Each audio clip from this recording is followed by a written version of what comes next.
अमेरिकी राष्ट्रपति Donald Trump और रूसी राष्ट्रपति व्लादिमीर पुतिन 15 अगस्त को अमेरिका के अलास्का में मुलाकात करने जा रहे हैं।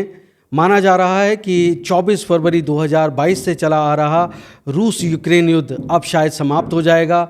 क्या जेलेंस्की अपनी ज़मीन रूस को दे देंगे, सहमत हो जाएंगे, या फिर रूस इस बात पर सहमत हो जाएगा कि यूक्रेन नाटो का सदस्य बन जाए? क्या जो रूट कॉज रूस अब तक कहता रहा है, क्या उस पर वो कॉम्प्रोमाइज़ कर लेगा? क्या अमेरिका को इस डील से कोई फ़ायदा होने वाला है? ये ऐसे बहुत सारे सवाल हैं, ख़ास करके तब जब इस शांति वार्ता में डायरेक्टली अभी तक ये सामने नहीं आया है कि यूक्रेन का पक्ष होगा। क्या यूरोपियन कंट्रीज़ अपने आप को इतिहास में फुटनोट की तरह शामिल हुए जाने पर मान लेंगे? ये बहुत बड़े सवाल हैं कि जहां यूक्रेन कहता है कि ये डिसीज़न डेड डिसीज़न होगा। तो आज इसी बारे में सारी चर्चा करने के लिए हम नेशनल डिफेंस के इस पॉडकास्ट में शामिल हुए हैं। आप सभी दोस्तों का बहुत बहुत स्वागत है। दोस्तों, कहते हैं कि सबसे बड़ी बात कि अगर शांति हो जाए तो उससे बड़ा कुछ हो नहीं सकता। युद्ध भी शांति के लिए ही लड़े जाते हैं। जब दो पक्ष आपस में बात करने पर किसी मुद्दे पर राज़ी नहीं होते हैं तो जनरली मिलिट्री कन्फ्रंटेशन होता है, और उसके बाद फिर जब ये माना जाता है कि एक पक्ष का पलड़ा भारी है, दूसरे पक्ष का कम है, तो एक पक्ष को फिर कॉम्प्रोमाइज़ करना पड़ता है। तो यहाँ पर कॉम्प्रोमाइज़ कौन करेगा? क्या यूक्रेन करेगा, जिसके पीछे पूरा यूरोप खड़ा है, अभी तक अमेरिका भी खड़ा था, या फिर रूस कॉम्प्रोमाइज़ करेगा कि जो अभी तक कहते आए कि जेलेंस्की जो है जब तक वो सत्ता में रहेंगे हम ये पीस नेगोशिएशन नहीं कर सकते हैं। डोनबास का इलाका, लुहांस्क और दोनेस्क, वो इलाका, वहाँ पर रूसी संस्कृति है, वहाँ पर रूसी भाषाएं बोलने वाले लोग हैं, और वहाँ पर यूक्रेन उनको उनकी संस्कृति, उनकी भाषा बोलने पर मना करता है। स्कूलों में वो पाठ्यक्रम ख़त्म कर दिए गए। तो वो रूट कॉज पे क्या रूस सहमत हो जाएगा? कौन, किसका पलड़ा भारी है? अब आप देखिए कि जब रूस यूक्रेन युद्ध शुरू हुआ तब और आज की परिस्थिति में काफ़ी बड़ा अंतर है। लेकिन ये सिर्फ दो पक्षों का युद्ध नहीं था, यहाँ पर बहुत सारी फोर्सेस एक साथ लड़ रही थी। यूक्रेन के पीछे बहुत बड़ी मात्रा में यूरोपियन कंट्रीज़ थे, नाटो था, अमेरिका भी था। तो अब जब ये शांति वार्ता की बात आई है, बायलैटरल मीटिंग जो पुतिन और ट्रंप के बीच में होने जा रही है 15 अगस्त को, यहाँ पर जो एक स्टेटमेंट सामने आया है, पहले तो उसकी बात हम कर लेते हैं। UK, France, Italy, Germany, Poland, Finland और यूरोपियन कमीशन ने ये स्टेटमेंट दिया है डोनाल्ड ट्रंप और इनकी मीटिंग के पहले, और इसमें ये बिल्कुल साफ कहा गया है कि यूक्रेन के बिना ये शांति नहीं है और ये लास्टिंग पीस नहीं होगी, और रूस एक बार फिर से युद्ध की तैयारी करेगा और उनको ये मौका मिल जाएगा। जबकि वाइट हाउस के ऑफिशियल्स की तरफ से ये आया है कि जो ट्राइलेटरल मीटिंग है उसकी कोशिशें चल रही हैं, और वोलोदिमीर जेलेंस्की को भी शामिल किया जाएगा कभी लेटर स्टेज पे। तो अभी तो फ़िलहाल ये पुतिन ट्रंप की समिट है, और ये समिट जो है वो रशियन लीडर के कहने पे हुई है। हालांकि आप जानते हैं कि डोनाल्ड ट्रंप ने एक चेतावनी पहले ही दे दी थी कि 8 अगस्त की डेट है, आप शांति वार्ता कर लीजिए, कोई ना कोई हल निकाल दीजिए, सीज़ फायर कर लीजिए, युद्ध रोक दीजिए। और उससे पहले उन्होंने 50 दिन का टाइम दिया था। 50 दिन बहुत होते हैं, जिसके बाद उनकी आलोचना हुई कि आप तो कहते थे कि पहले दिन युद्ध रुकवा देंगे, अब आप 50 दिन दे रहे हैं, 50 दिन तो बहुत लंबा खींचेगा। तो फिर ट्रंप ने वो 8 अगस्त की डेट रखी, और उस दिन कहा उन्होंने, 8 अगस्त को उन्होंने कहा कि ये जो शांति वार्ता होगी इसमें कुछ ज़मीन हमें रूस को देनी होगी और कुछ ज़मीन का स्वैपिंग होगी, some land will be swapped. तो इसके लिए यानी कि पीछे से बैकएंड पे क्या क्या बातें हुई हैं, या इसके बारे में भी हम चर्चा करेंगे। कैसे जेलेंस्की के बिना ये हो जाएगा, ये बड़ी बात है। पर इसका मतलब ये है कि अमेरिका इस बात पे सहमत हुआ होगा कि जो बार बार रशियन प्रेसिडेंट व्लादिमीर पुतिन कहते रहे थे कि हम जेलेंस्की को बिल्कुल शामिल नहीं करना चाहते हैं, और उन्हीं की वजह से इतना लंबा युद्ध खिंच रहा है। तो ये बात सामने है कि जो जेलेंस्की ने कहा कि डेड डिसीजन होगा, तो ज़रूर कहीं ना कहीं अमेरिका ने इस बात पे कॉम्प्रोमाइज़ किया होगा कि वो यूक्रेन के बिना ये शांति वार्ता करे। लेकिन हो सकता है उन्होंने ये रूस को भी मना लिया हो कि भाई अभी जेलेंस्की को नहीं, लेकिन एक रबर स्टैम्प तो होगी ना, सहमति होगी तो यूक्रेन को भी साइन करना पड़ेगा।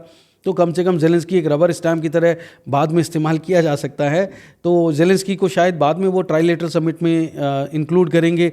पीछे से जो बात चली आ रही थी कि इधर जेडी वांस जो अमेरिका के उपराष्ट्रपति हैं, उन्होंने यूनाइटेड किंगडम में वहाँ के फॉरेन सेक्रेटरी डेविड लेमी के साथ यूक्रेन के टॉप लीडरशिप के साथ में डिस्कशन किया है।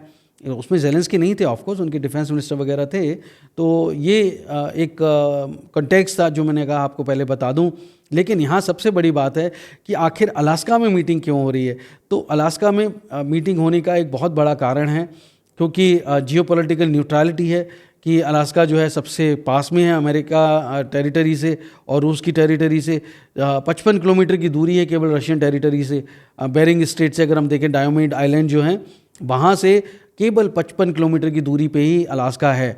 तो यहाँ पर मीटिंग होने का मतलब है कि कोई एक दूसरे के मेनलैंड पे जाने की बजाय या मॉस्को में या वाशिंगटन डीसी में जाने की बजाय वो यहाँ मीटिंग कर रहे हैं। तो वो एक पॉलिटिकल ऑप्टिक्स है कि किसी ने सरेंडर नहीं किया भाई कि ट्रम्प जो है अगर मॉस्को चले गए तो अमेरिकन्स कहते हैं कि आपने सरेंडर कर दिया, रूस के आगे घुटने टेक दिए।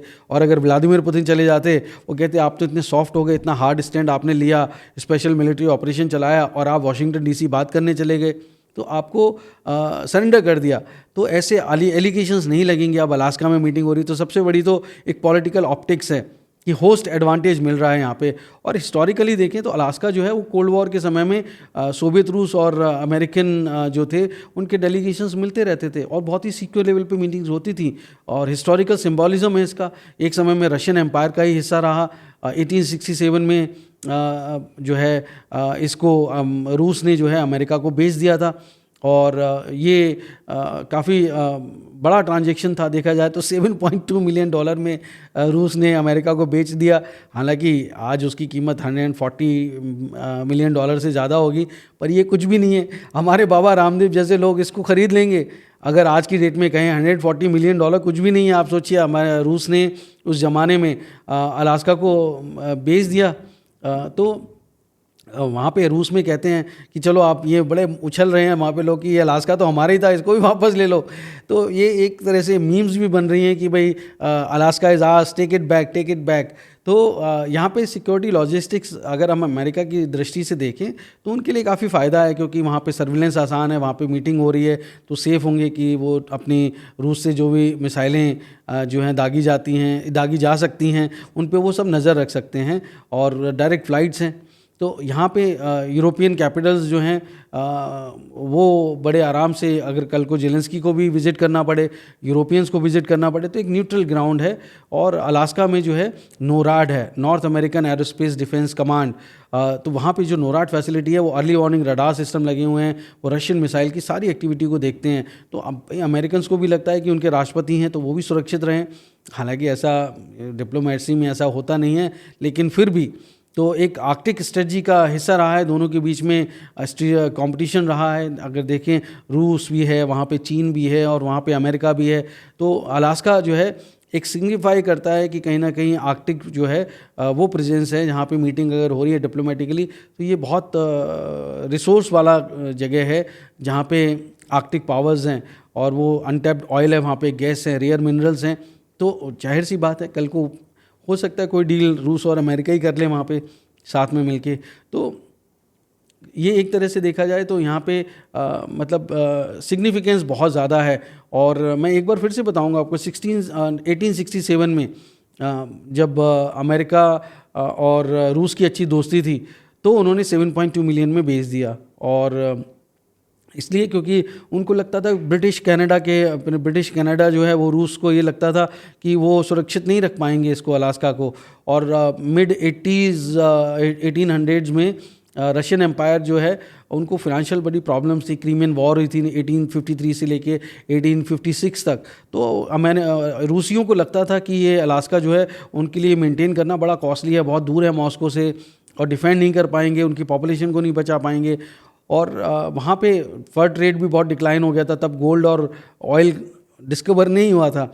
तो उन्होंने फिर जो है ब्रिटिश कनाडा से बचाने के लिए अमेरिकन्स को, उस समय उनकी दोस्ती बहुत अच्छी थी, उन्होंने भेज दिया।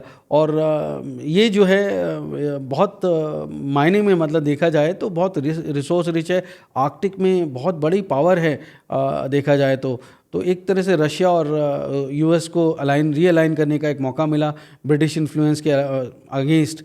तो इसलिए जो है यहाँ पर कैश में वो बेच दिया गया।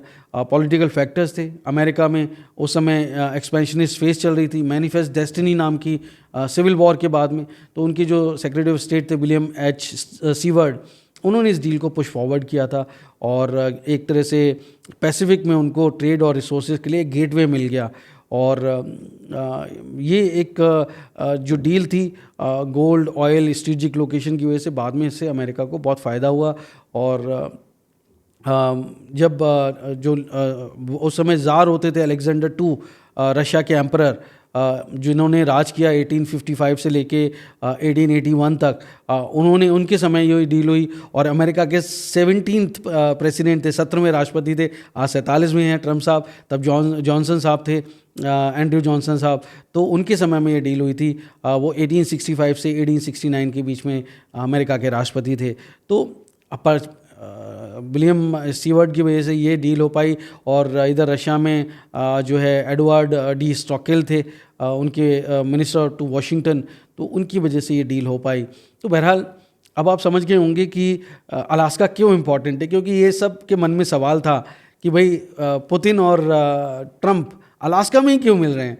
तो अब इसके अलावा अगर मैं बात करूं तो यूक्रेनियन जो प्रेसिडेंट हैं वो ये सारी डायनेमिक्स क्यों हुई, क्यों रूसी राष्ट्रपति कहते रहे हैं बार बार कि भाई हम ज़ेलेंस्की को शामिल नहीं करेंगे, ज़ेलेंस्की को हटाइए, पहले ज़ेलेंस्की का रिमूवल ज़रूरी है, Zelensky doesn't represent Ukrainian population, he doesn't represent the view points of Ukrainian. तो ये बहुत इंपॉर्टेंट है। तो इसके लिए थोड़ा सा इतिहास में मैं आपको लेके चलता हूँ। 2019 की बात है, जब यूक्रेन में प्रेसिडेंशियल इलेक्शन हो रहे थे, वोलोदिमिर ज़ेलेंस्की थे, वो उनके मेन अपोनेंट जो थे, वो जो पेट्रो पोरोशेंको थे, वो इनकम्पेंट प्रेसिडेंट थे उस समय। तो वहाँ पे जब इलेक्शन हुए तो सभी लोगों ने कहा कि भाई आज पुतिन कह रहे हैं, लेकिन उस समय पुतिन ने, हालांकि देखिए सबसे पहले लीडर नहीं थे जब ज़ेलेंस्की चुने गए उनको कंग्रेचुलेट करने वाले, बहुत सारे वर्ल्ड लीडर्स ने कर दिया, तब जाके रूस ने उनको माना, लेकिन इतने अगेंस्ट नहीं थे। तो ये एक नैरेटिव कैसे बना वो जानने के लिए बहुत ज़रूरी है, क्योंकि आज वो इस वार्ता में ज़ेलेंस्की शामिल नहीं हो रहे हैं। तो उसके पीछे वजह है कि रूस ये कह रहा होगा अमेरिका को। तो उस समय तो जब इलेक्शन हुए तो सभी, चाहे वो OSCE हो, organisation for security and cooperation in Europe हो, या फिर मीडिया हो, उन्होंने ये कहा था कि काफ़ी कॉम्पिटिटिव इलेक्शन हुए हैं, अच्छे इलेक्शंस हुए हैं और लोगों की इच्छा के अनुसार, उनकी विल ऑफ द पीपल को रिप्रेजेंट करते हैं। तो ये माना गया कि election by and large fair थे। कुछ रेगुलरिटीज़ थी जो मीडिया हर समय करता ही है, कहीं ना कहीं तो वोटिंग में कुछ ना कुछ होता ही है, तो वो ज़रूर रिपोर्ट हुई थी। But by and large Zelensky को जो है उनको मासिव मार्जिन मिला, 73% मिला, और पोरोशेंको को 23% मिला, 24% मिला। तो ये काफ़ी बड़ा मार्जिन था ज़ेलेंस्की के लिए। और इससे रशिया की जो पोजीशन थी, उन्होंने ज़ेलेंस्की को शुरू से लेजिटिमेट तो नहीं कहा, उन्होंने उनके इलेक्शन को अवैध तो नहीं कहा, लेकिन आप जानते हैं कि मतलब जो प्रो रशियन लीडर थे विक्टर यानुकोविच, उनको हटा के जब बाद में ज़ेलेंस्की बने तो रूस शुरू से बहुत कॉशियस रहा। तो व्लादिमीर पुतिन की जो अप्रोच थी, कॉन्ग्रेचुलेशंस नहीं किया इमीडिएटली उन्होंने, लेकिन बहुत ही कॉशियस अप्रोच रही। और ऑफिशियल पोजीशन भी उनकी यही थी कि लीडरशिप जो है वो उनका इंटरनल मामला है यूक्रेन का, उसमें वो दखलंदाजी नहीं कर रहे हैं। हालांकि स्केप्टिसिज्म था और उनका रूस के प्रति क्या रुझान है इसके बारे में भी थोड़ा सा वो था कि वो क्या सोचते हैं क्राइमिया को लेके और डॉनबास को लेके। लेकिन शुरू में मतलब रूस इनके इतने अगेंस्ट नहीं था, लेकिन धीरे धीरे जब क्राइमिया पे नेगोशिएशंस हुई और कंटिन्यू हुई, और जो सेपरेटिस्ट लीडर थे ईस्टर्न यूक्रेन के, वो ज़ेलेंस्की ने उनको बहुत पॉजिटिव साइन नहीं दिया, और धीरे धीरे जो है उनके जो रिलेशंस थे वो ख़राब होते गए, टेंशन्स बढ़ती गई, एस्केलेशंस हुए। और उसके बाद में जब ज़ेलेंस्की आ गए पावर में तो वो थोड़ा सा अपने आप को असर्ट करने लगे। और जब मतलब यूक्रेनियन रेसिस्टेंस हुई तो वो उसका फेस भी थे। आप ये सोचिए कि यूक्रेनियन रेसिस्टेंस जब हुई थी तो उसका वो फेस थे, मतलब ये तो रूस को पता था। लेकिन 2022 में जब युद्ध शुरू नहीं हुआ था तब वो कीव छोड़ के भागे नहीं, यूक्रेन छोड़ के भागे नहीं, वो वहीं रहे और उन्होंने पूरे देश को इकट्ठा किया और वो एक ग्लोबल सिंबल बन गए मॉस्को के खिलाफ, रूस के खिलाफ। उन्होंने स्पीचेस दी अलग अलग पार्लियामेंट्स में जाके, वेस्टर्न कंट्रीज़ में जाके, वेस्टर्न मिलिट्री के साथ में, और उन्होंने फिनेंशियल सपोर्ट भी यूक्रेन के लिए जुटा ली। तो एक तरह से जेलेंस्की जो है वो बहुत प्रोमिनेंट हो गए, ग्लोबली एक फेस बन गए मॉस्को के खिलाफ। तो पुतिन को ये जो है ठीक नहीं लगा। उनको लगा कि जो पावर गेम वो खेल रहे हैं, जियोपॉलिटिकल गेम खेल रहे हैं, जेलेंस्की जो है उनके सारे खेल को बिगाड़ रहे हैं।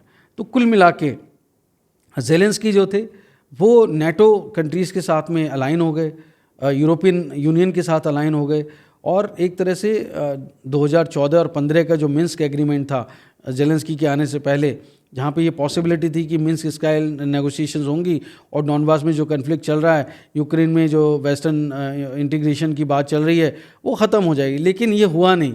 जेलेंस्की के बाद में ये मिन्स्क एग्रीमेंट जो टॉक चल रही थी वो पूरी तरह से डाइड हो गई, मतलब मर गए, ख़त्म हो गया कि ये कोई बात भी थी, ऐसा कोई चर्चा भी थी।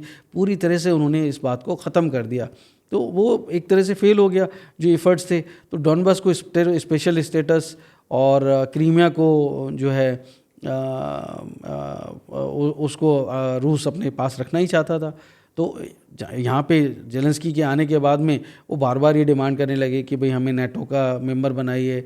नेटो का भी उनको ट्रेनिंग, इंटेलिजेंस शेयरिंग और वेपन डिलीवरीज मिलने लगी, और कोई फॉर्मल मेंबरशिप नहीं थी। 2008 में हालांकि उनको और जॉर्जिया को ये प्रॉमिस किया गया कि ये नेटो के पार्टनर बन जाएंगे, नेटो मेंबर बन जाएंगे, उनको पार्टनर बना लिया गया।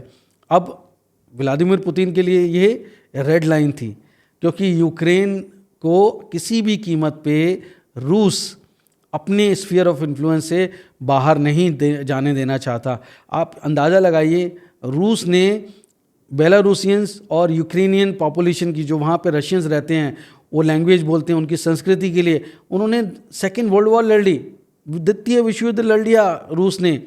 यूक्रेनियन और बेलारूसियन रशियन पॉपुलेशन जो वहाँ पे है, आप याद करिए 1939 में नाजियों ने पोलैंड पे हमला कर दिया। शुरू में रूस नाजियों के साथ था, हिटलर के साथ था, हिटलर का साथ दिया उन्होंने। लेकिन बाद में जब नाजी खुद रूस के खिलाफ चढ़ाई चढ़ने लगे, एक्सपेंशनिस्ट हो गए, तब फिर ऑपरेशन बारबाडोजा जब हुआ, तब फिर रूस ने जो है नाजियों से लड़ाई लड़ी, हिटलर से लड़ाई लड़ी। तो वो तो इस हद तक लड़ाई लड़ सकते हैं कि किसी भी कीमत पे यूक्रेन को अपने स्फीयर ऑफ इन्फ्लुएंस से जाने नहीं देना चाहते। और 1991 के विघटन के बाद में भी बहुत सारे रूसी मान ही नहीं सकते कि ये यूक्रेन कभी अलग हुआ उनसे, वो उसको अपना ही हिस्सा मानते रहे।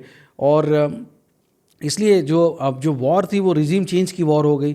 तो मिड 2020 तक जो है क्रेमलिन का जो स्टेटमेंट था या उनका जो रुख था वो बदलने लगा, मतलब शिफ्ट हो गया टोटल, और जेलेंस्की के खिलाफ हो गया। ये सिर्फ टेरिटरी की बात नहीं थी, वो कहने लगे कि यूक्रेन को हमें डीनाजीफाई करना है, ये न्यू नाजी बोलने लगे जेलेंस्की को।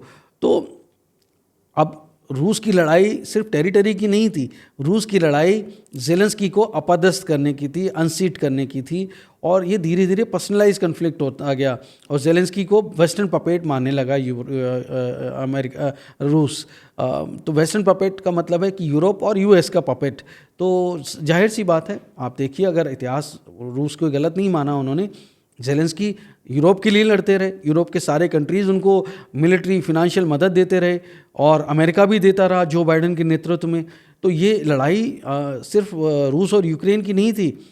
जो रूस का कंसर्न था कि भाई नेटो का अगर मेंबर बन गया तो रूस की सोवरेनिटी को सीधे सीधे ख़तरा है, उसके दरवाजे पे नेटो पहुंच गया।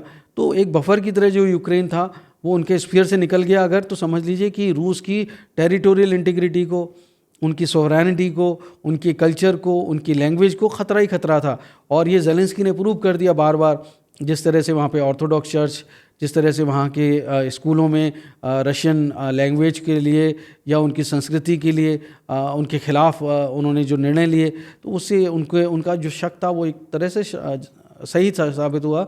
और ultimately this was kind of root cause for the Russians. ये रेड लाइन थी।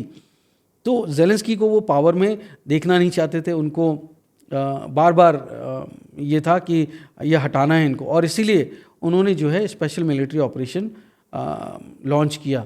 लेकिन आज 3 साल के बाद में अगर हम देखें कि क्या ये स्पेशल मिलिट्री ऑपरेशन रूस का सक्सेसफुल हुआ, तो लोगों की अलग अलग राय हो सकती हैं। आप देखिए ज़ेलेंस्की वहीं हैं, स्ट्रॉन्ग पोजीशन पे हैं। ओवल ऑफिस में जो उनके साथ दुर्घटना और बुरी तरह से उनको निकाल बाहर कर दिया गया, उसके बावजूद भी यूक्रेन और अमेरिका की मिनरल डील हुई। और आज भले ही इस वार्ता में शामिल नहीं है, लेकिन कहीं ना कहीं जो ज़ेलेंस्की हैं वो अपनी पोजीशन पे बने तो हैं, उनको हटाया तो नहीं गया, और पूरा यूरोप उनके साथ खड़ा है। तो एक तरह से कीव में वो लीडरशिप चेंज करना चाहते थे, जिससे उनको टेरिटोरियल गेन भी मिले और एक विक्ट्री मिले, लेकिन वो मिली नहीं। और मैं आपको इतिहास में लेके चलना चाहता हूँ, क्योंकि जब तक हम ये नहीं समझेंगे कि पहले क्या हुआ, तो आज ये ट्रंप और पुतिन की वार्ता के बाद में क्या शांति हो पाएगी, इसको समझना बहुत ज़रूरी है। क्योंकि रूट कॉज की बात मैंने करी, तो 2 एग्रीमेंट हुए थे रूस और यूक्रेन के बीच में। मिन्स्क एग्रीमेंट, मिन्स्क 1 2014 में हुआ, और मिन्स्क 2 जो है 2015 में हुआ। और इससे ये माना जा रहा था कि ये फाइटिंग रुक जाएगी ईस्टर्न यूक्रेन में जो हो रहा है, यूक्रेनियन फोर्सेस के बीच में और रशियन बैक्ड सेपरेटिस्ट जो डोनेट्स्क और लुहांस्क के थे डोनबास रीजन में। तो ये 2 एग्रीमेंट उस समय हुए। और यहाँ पे पूरी पिक्चर समझने के लिए ज़रूरी है कि जब इससे रशिया को कैसे फ़ायदा हुआ। मतलब लोग सोचते होंगे कि जैसे सर्गेई लैवरोव हैं रशियन फॉरेन मिनिस्टर, वो बार बार कहते हैं कि बोरिस जॉनसन जो थे ब्रिटेन के प्रधानमंत्री, उस तत्कालीन प्रधानमंत्री, उनकी वजह से मिन्स्क एग्रीमेंट फेल हो गया। तो आखिर मिन्स्क एग्रीमेंट फेल हो गया तो इससे किसको फ़ायदा हुआ? कहने को वो कह रहे हैं कि मिन्स्क एग्रीमेंट होता, ज़ेलेंस्की पीछे नहीं हटते, तो ये शांति तभी की तभी हो गई होती। लेकिन अल्टीमेटली फ़ायदा किसके हुआ? आज आप देखिए 4 रीज़न बाय एंड लार्ज, चाहे वो लुहांस्क हो, डोनेट्स्क हो, ज़ैपोरिज़िया हो, ये या खरसान हो, ये सारे चारों region by and large Russia के कब्जे में हैं। लेकिन अगर हम पहले जाएं, मिन्स्क एग्रीमेंट के समय पे जाएं, तो ये रशिया के कब्जे में नहीं थे। तो फ़ायदा किससे हुआ? तो मिन्स्क एग्रीमेंट में क्या था? मिन्स्क 1 की बात करूं, जो सितंबर 2014 में हुआ, जो रशिया में क्राइमिया के एनेक्सेशन के बाद में डोनबास वॉर जब शुरू हुई तब हुआ। इसमें OSCE, यूक्रेन, रशिया और जो सेपरेटिस्ट लीडर थे वो मौजूद थे। और इसमें जो ख़ास बात निकल के आई कि इमीडिएट सीज़फायर होगा, जो विड्रॉल होगा, जो बड़े बड़े वेपन्स हैं, हैवी वेपन्स हैं, उनके जो प्रिजनर्स हैं उनकी भी रिलीज़ होगी, और जो डोनेट्स्क और लुहांस्क रीजन है उनको ऑटोनॉमी दी जाएगी। और लेकिन मिन्स्क एग्रीमेंट बहुत जल्दी फेल हो गया, और ये रीजन फिर से डिस्टेबलाइज हो गया क्योंकि वॉर फिर से चालू हो गई। तो मिन्स्क एग्रीमेंट 1 जो था वो चला नहीं, और फिर मिन्स्क 2 हुआ फरवरी 2015 में, जिसमें जो जर्मनी के उस समय की चांसलर थी एंजेला मार्केल, फ्रांस के राष्ट्रपति थे होलैंड, और नॉर्मंडी फॉर्मेट में ये हुआ।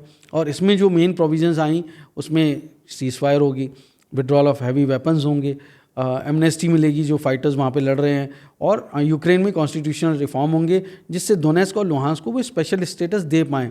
यूक्रेन को वापस अपना बॉर्डर मिलने में रशिया के साथ में जो लोकल इलेक्शंस होंगे सेपरेटिस्ट एरिया में, उससे वो एरियाज़ उनको वापस मिल जाएंगे क्योंकि ऑटोनॉमी दी जाएगी सिर्फ। तो ये मोटा मोटा निकल के आया। अब कैसे फेल हुआ, इस पर डिफरेंट परसेप्शंस हैं। यूक्रेन को लगा कि ये जो उनकी सोवरेनिटी रिस्टोर करने के लिए एक रास्ता है, फिर डिसेंट्रलाइज कर सकते हैं। रूस को लगा कि ये यूक्रेन को फोर्स करेगा कि वो ऑटोनॉमी देंगे जिससे उनको कंट्रोल वापस मिल पाए, जिससे जो प्रो रशियन इन्फ्लुएंस है वो बढ़ पाए यूक्रेन के अंदर, यूक्रेन की सरकार के अंदर में कोई ट्रस्ट नहीं था, दोनों के बीच में क्लैशेस हो रहे थे, शेलिंग हो रही थी, एक दूसरे पे आरोप प्रत्यारोप लग रहे थे, वायोलेशंस हो रही थी, और पॉलिटिकली देखा जाए तो स्पेशल स्टेटस जो है वो डोनबास को देने में वहाँ पे पॉपुलैरिटी थी नहीं, लोग चाहते ही नहीं थे। तो यूक्रेनियन गवर्नमेंट को वो टॉपल नहीं करना चाहते थे। तो एक तरह से मॉस्को को वापस निकलना उस मिन्स्क एग्रीमेंट से, उससे उनको फ़ायदा ही हुआ। उससे उनको बहुत फ़ायदा हुआ, क्योंकि वो ये कह सकते थे, उनको एक एलिबाई मिल गया कि this issue is not frozen, this is still alive. और वो फिर अपने स्पेशल ऑपरेशन को उन्होंने लॉन्च कर दिया, मिलिट्री भेजने में उनको मदद मिली। तो कोलैप्स से किसी को फ़ायदा हुआ नहीं हो, लेकिन कम से कम मिन्स्क एग्रीमेंट कोलैप्स होने से जो है वो रूस को ज़रूर फ़ायदा हुआ। और वो कहने लगे कि भाई जब ये सब ऑपरेशंस हुए तो जो नाटो का मेंबर बनता है यूक्रेन, तो वो प्रोसेस बहुत स्लो हो गया, नहीं तो ये प्रोसेस बहुत फास्ट हो सकता था। और जो क्योंकि उन्होंने तो 2008 में ही कह दिया था कि जॉर्जिया और यूक्रेन को हम शामिल करेंगे पार्टनर कंट्री की तरह। वो अभी भी हैं नाटो के मेंबर और नाटो से उनको सपोर्ट मिल रही है, लेकिन नाटो का आर्टिकल 5 साफ साफ कहता है कि अगर एक कंट्री पे अटैक है तो वो सभी नाटो कंट्रीज़ पे अटैक माना जाएगा और वो मिल के रिटेलिएट करेंगे। तो वो बहुत बड़ी रिटेलिएशन होगी, क्योंकि इतने बड़े कंट्रीज़, इतने 31 आई थिंक कंट्रीज़ हैं जो इकट्ठा अगर वो किसी एक देश से लड़ाई लड़ेंगे तो उस देश का हाल क्या होगा, बुरी तरह मारेंगे। तो एक तरह से रूस को बहुत फ़ायदा हो गया डोनबास में। उन्होंने अपनी पोजीशंस फोर्टिफाई कर ली, अपना इन्फ्लुएंस बढ़ा लिया, अपना नेटवर्क बढ़ा लिया और एक नैरेटिव सेट कर लिया, वेपन्स भेज दिए कि कीव ने जो है यहाँ पे पीस नहीं करी, इसलिए हमें अपनी फोर्सेस को मूव करना पड़ रहा है। और उनको लीगल कवर भी मिल गया। डोनेट्स्क को जो है डोनबास को जो है वो मिन्स्क में कहने लगे कि भाई ये जो है रिपब्लिक्स हैं, उनको उन्होंने डेमोक्रेटिक रिपब्लिक ऑफ डोनेट्स्क और डेमोक्रेटिक रिपब्लिक ऑफ लुहांस्क कहना शुरू कर दिया। और फिर बाद में फुल स्केल उनको बाद में जो है आपने देखा फ्रेंडशिप ट्रीटी भी कर ली पुतिन ने जब ये स्पेशल मिलिट्री ऑपरेशन लॉन्च किया, उससे पहले। तो अब आपको ये इतिहास समझ में आ गया कि कैसे हुआ। तो यहाँ पे मैं बाद में आपको बताऊंगा कि इसमें इंटरनेशनल कॉन्स्पिरेसी क्या थी, आगे चल के मैं आपको बात करूँगा उसकी। लेकिन सबसे पहले मैं आपको बता दूं कि जो मीटिंग होने वाली है इसमें जो रूस और अमेरिका वो क्या करने वाले हैं, ये बहुत इंपॉर्टेंट ट्राइलेटरल मीटिंग लगता नहीं कि अभी होगी, सेकेंड स्टेज पे हो सकती है। यहाँ पे भारत का भी बड़ा रोल बताते हैं, क्योंकि NSA अजीत डोवल वहाँ पे मिले, उसके बाद उनके डिप्टी प्राइम मिनिस्टर से मिले। अब क्या वो ट्रंप और पुतिन की मीटिंग में हालांकि वो पहले ही डिक्लेयर हो गया था, लेकिन इसमें भारत का कोई रोल है, क्योंकि भारत की मिनिस्ट्री ऑफ एक्सटर्नल अफेयर्स ने एक स्टेटमेंट जारी किया जिसमें प्रधानमंत्री मोदी को कोट किया गया कि वो कहते हैं this is not an era of war.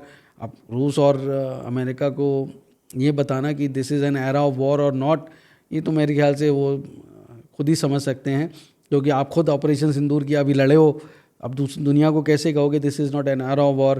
तो चीन के साथ में आपका इतना बड़ा कन्फ्रंटेशन हुआ, तो कहने का मतलब है कि भारत को भी इससे कहीं ना कहीं बहुत फ़ायदा होगा, क्योंकि रूस और अमेरिका अगर मिलेंगे, कोई उनके बीच में शांति हो पाएगी यूक्रेन से, तो सीधे सीधे जो टैरिफ्स, जो अमेरिका इतना टफ स्टैंड लेके चल रहा है कि आप रूसी ऑयल लेंगे तो आप पे 25% होगा, अगर आप लेते रहेंगे, फिर से उन्होंने लगा दिया 25%, 50%। आप सोचिए पाकिस्तान जैसे देश के लिए 19% और भारत के लिए 50%, और धमकी दे दी कि अगर आप रूसी तेल लेंगे, ईरानी तेल लेंगे तो सेकेंडरी सैंक्शंस भी लगेंगे। तो अब इस परिस्थिति में भारत का ये कहीं ना कहीं मदद करना कि भैया पुतिन जी और ट्रम्प जी आप मिल जाइए और मिल के कोई हल निकाल लीजिए इस यूक्रेन युद्ध का, सीज़ फायर कर दीजिए।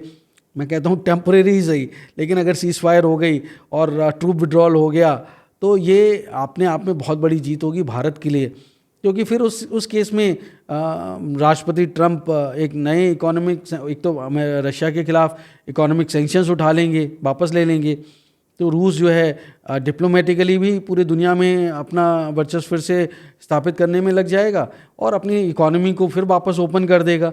तो फिर तो उस केस में यूरोपियन भी खरीदेंगे रशियन ऑयल, फिर तो उस केस में अमेरिका भी रशियन ऑयल खरीदेगा, फिर उस केस में भारत खरीदेगा, तो उनको क्या दिक्कत है। तो एक तरह से भारत के लिए भी फ़ायदे का सौदा होगा, इसीलिए भारत में बड़े गहरी निगाहों से देख रहे हैं कि भैया क्या हो रहा है उधर।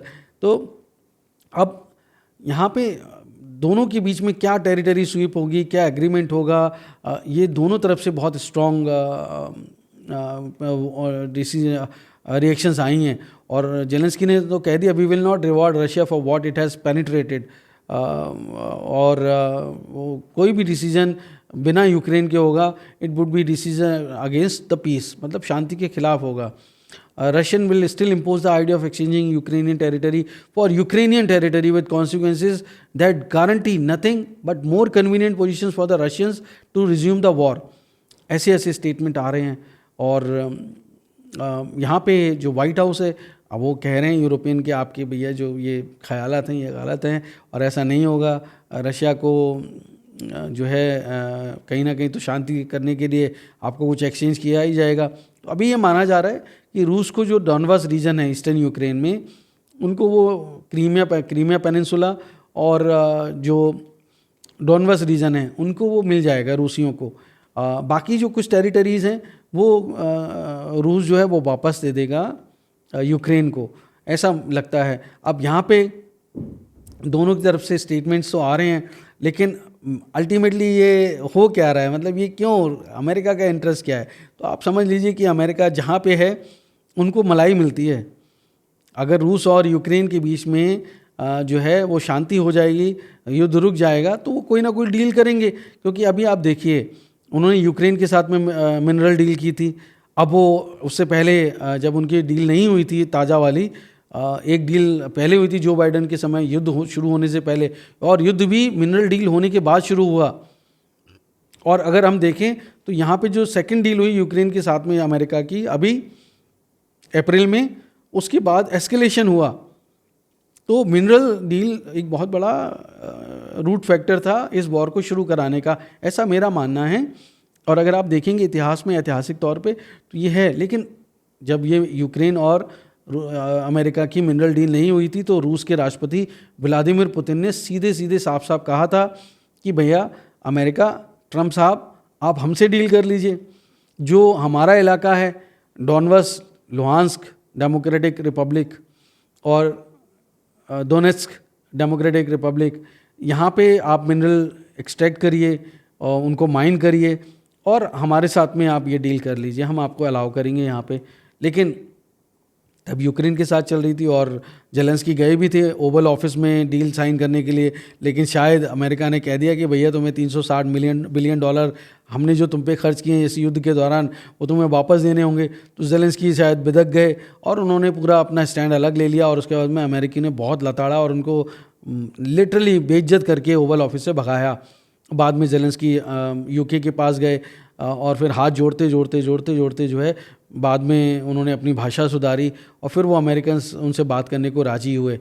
तो यूक्रेन और रूस की डील के बाद में अमेरिका, अगर ये शांति वार्ता हो जाती है और युद्ध सीज़फायर हो जाती है, रूस और यूक्रेन के बीच में युद्ध रुक जाता है, वो टेम्परेरी हो, बहुत लास्टिंग तो नहीं होगा क्योंकि दोनों लोग खुश तो नहीं होंगे, लेकिन पॉसिबिलिटी है कि अगर अमेरिका रूस के साथ भी डील कर लेगा कोई ना कोई, तो अगर वो मिनरल्स वहाँ भी एक्सट्रैक्ट करेगा और यूक्रेन में भी एक्सट्रैक्ट करेगा तो दोनों तरफ से अमेरिकन को फ़ायदा होगा और उनको आसान भी हो जाएगा क्योंकि बॉर्डर पे शायद वो बफर जोन बनाने की बात करें, इसीलिए तो एक तरह से वो ये कहेंगे यूक्रेन को कि देखिए ये जो डोनबास का इलाका है यहाँ हम हैं, तो आपको कोई इतना यहाँ वेस्टर्न फोर्सेस लाने की, क्योंकि ये बात चल रही थी कि पीस कीपिंग फोर्सेस, फ्रांस ने कहा था कि भाई पीस कीपिंग फोर्स होना चाहिए, यूरोपियन कंट्रीज़ की मिलिट्री जो है वो पीस कीपिंग फोर्स की तरह यूक्रेन में चली जाए। तो रूस ने साफ मना कर दिया, उन्होंने कहा ये तो लिटरली नाटो को बुलाने जैसी बात है, तो दे आर अगेंस्ट इट।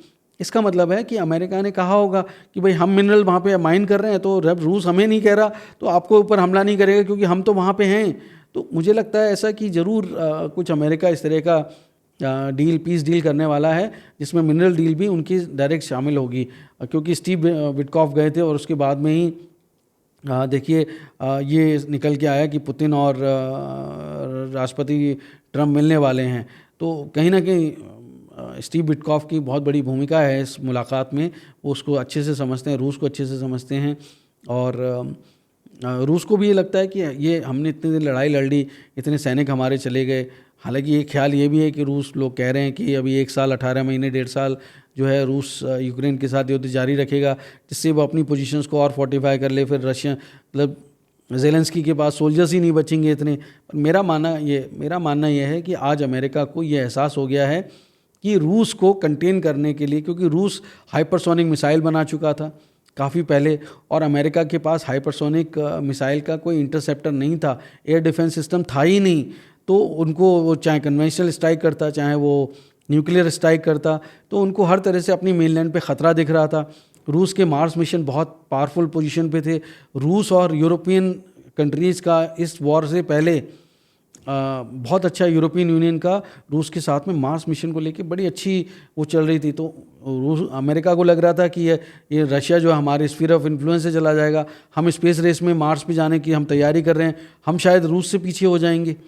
तो ये सब वजह थी कि अमेरिका ये चाहता था, उनकी डीप स्टेट, उनकी CIA चाहती थी कि भैया ये रूस और यूक्रेन लड़ते रहें, और लड़ते रहेंगे तो हमें इससे फ़ायदा मिलेगा।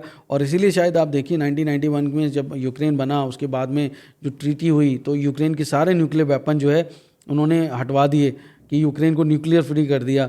तो इसका मतलब है कि कभी लड़ाई होगी तो आप एकदम से धमकी नहीं दे पाएंगे, न्यूक्लियर थ्रेट नहीं कर पाएंगे।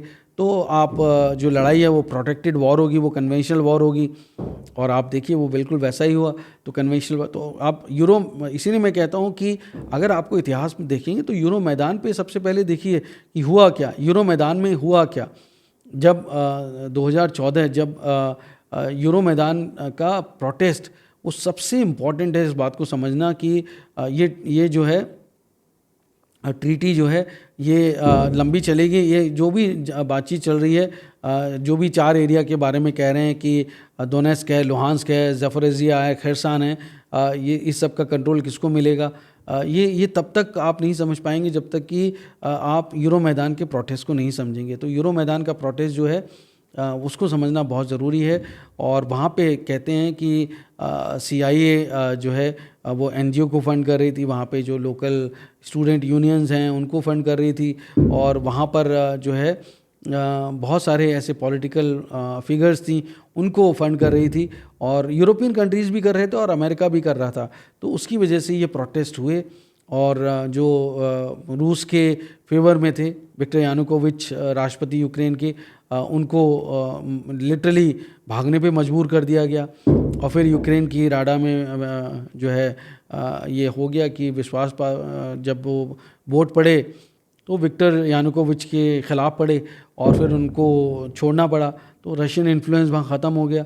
तो वो यूरो मैदान प्रोटेस्ट जो है वो कहीं ना कहीं इसका एक जीता जागता उदाहरण है कि अमेरिका जो बहुत पहले से ये सब कोशिश करता रहा है कि जो है वहाँ पे रूस का इन्फ्लुएंस ना हो। तो प्रो रशियन सेपरेटिस्ट जो थे आर्म्ड कन्फ्लिक्ट कर रहे थे ईस्टर्न यूरोप में, ईस्टर्न यूनियन में, ईस्टर्न यूक्रेन में, दोनेस्क और लुहांस्क में। तो वहाँ पे यूरो मैदान प्रोटेस्ट जानबूझकर जो है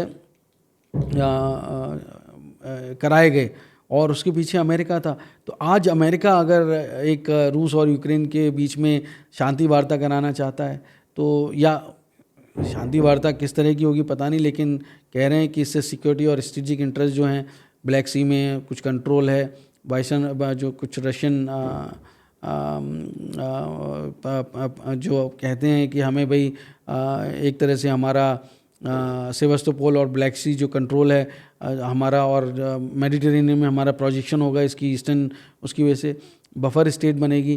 तो यूक्रेन न्यूट्रल रहेगा, नॉन अलाइंड रहेगा और नेटो से दूर रहेगा।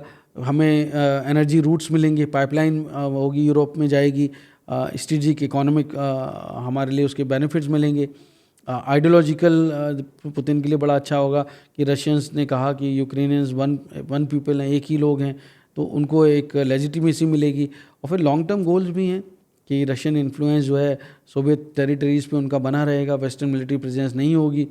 तो इसीलिए जो है ये बहुत ज़रूरी है कि ये जो पर्सपेक्टिव है अभी रूस और अमेरिका की बातचीत का, इसको समझा जाए कि आखिर जब आपने कराया तो आज आप शांति वार्ता क्यों कर रहे हैं। क्योंकि आज आपको ये लग गया है कि रूस की इकॉनमी बिल्कुल ख़तरे में है, नीचे जा चुकी है।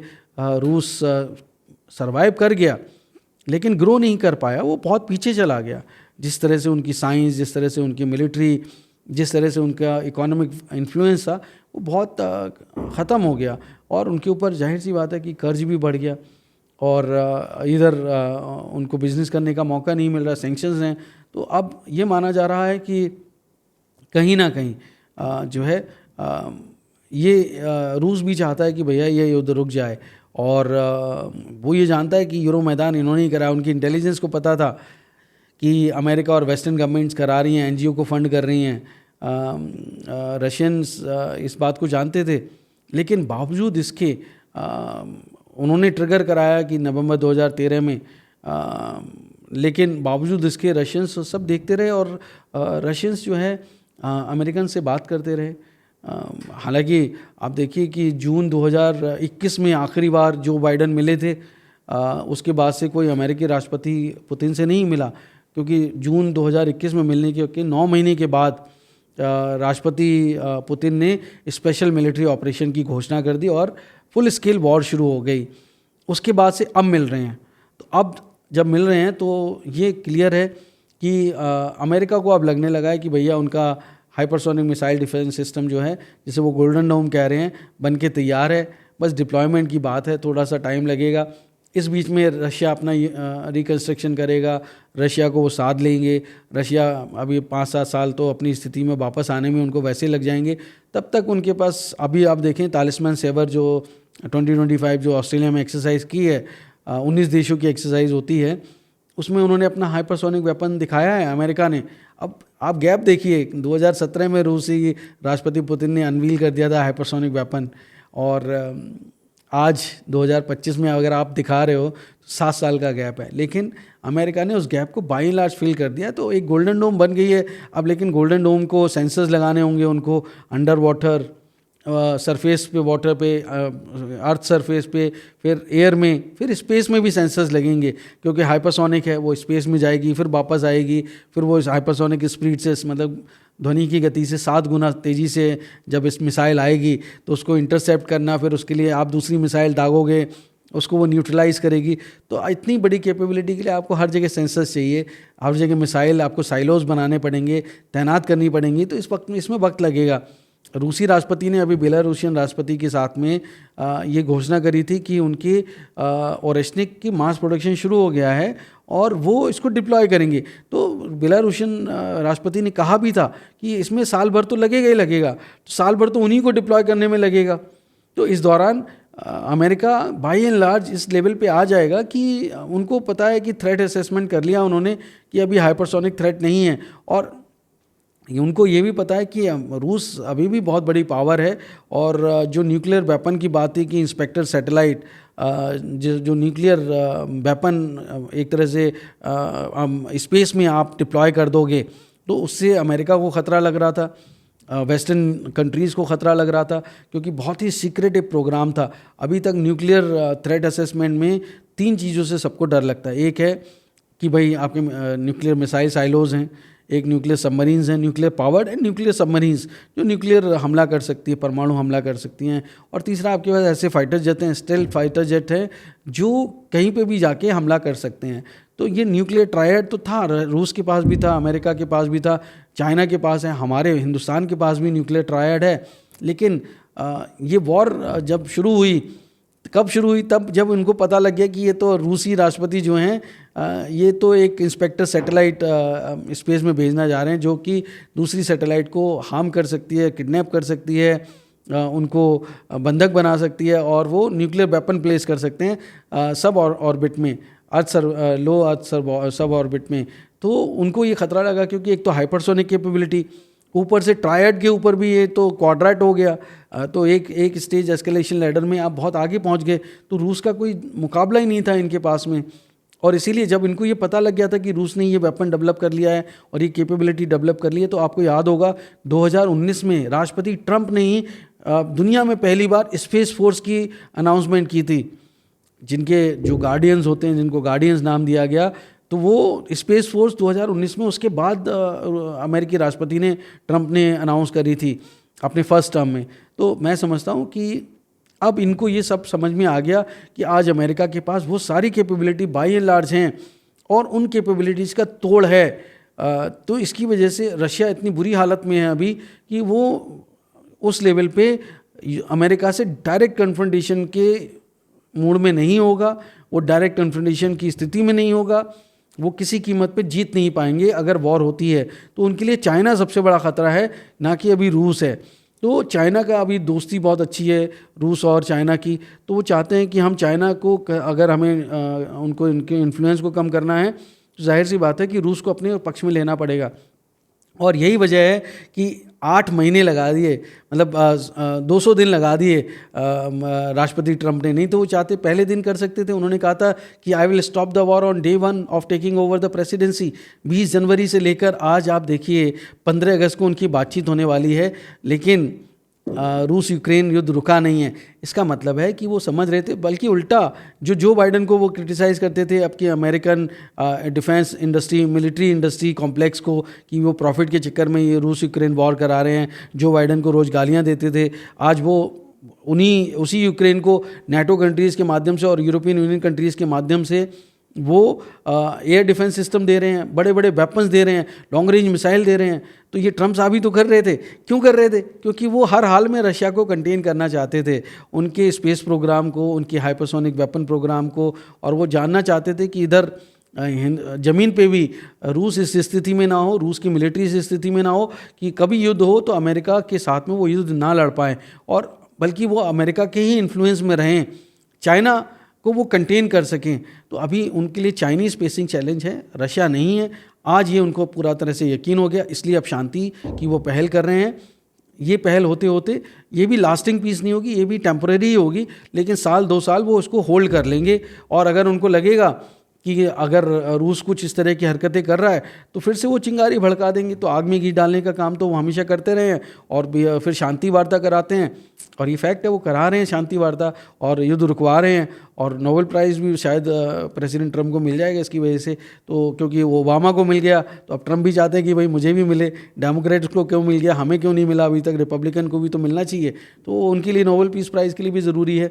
तो कुल मिला के मेरा ये मानना है कि अगर ये पीस होगी तो इस पीस में दोनों तरफ से बहुत ज़्यादा खुशी तो नहीं होगी, लेकिन वॉर रुक जाएगी और इससे पूरी दुनिया का भला होगा, और राष्ट्रपति ट्रंप को लोग सर आंखों पे उठा लेंगे, और सच में उनको नोबेल पीस प्राइज़ मिलने के लिए उनको प्रबल दावेदार माना जाएगा, ऐसा मेरा मानना है। तो आज का पॉडकास्ट यहीं ख़त्म करता हूँ। मैं समझता हूँ आपको बहुत अच्छा लगा होगा। अगर आपको नेशनल डिफेंस के पॉडकास्ट अच्छे लगते हैं तो प्लीज़ सब्सक्राइब कर लीजिए, शेयर करिए और हाइप करिए, जिससे हमें ज़्यादा से ज़्यादा लोगों तक पहुंचने का मौका मिल पाए। बहुत बहुत धन्यवाद आपका। जय हिंद, वंदे मातरम।